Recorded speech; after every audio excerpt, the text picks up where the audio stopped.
Right now, we're working to learn more information after a shooting at a Northeast Charlotte sports bar left one person dead.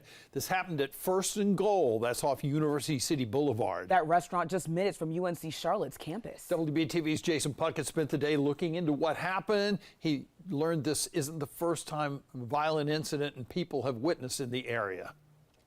Well, this is the second fatal shooting at First and Goal. That's a bar and restaurant about a minute from where we're standing, just minutes outside of UNC Charlotte's campus.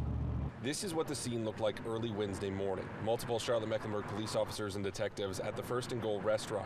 According to CMPD, officers got a 911 call of an assault with a deadly weapon and arrived to find a victim with a gunshot wound. Officers say that victim was rushed to Novant but later died from the gunshot wound. A look at CMPD's crime map shows that this area has had multiple other criminal incidents in recent months. We counted 5 vehicle break-ins, 2 robberies, and more in the last 6 months alone. And back on December 28th, about 4 months ago, another fatal shooting at this same location, First and Goal. A similar situation back then. CMPD saying that 1 man was killed, 2 others were hurt when guns were shot in the parking lot. That happened just before 11 p.m. Now, this area has been busy and is growing. You can see new construction, lots of apartments, even student housing in the stretch where these crimes occurred. We tried talking with folks who lived in nearby apartments and some of the neighbors out in a nearby shopping area.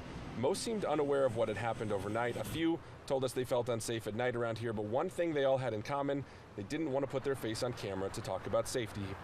Now, we have reached out to CMPD for more information on this investigation and to UNC Charlotte as well to see how they handle criminal activity this close to campus. So far, we haven't heard back from either.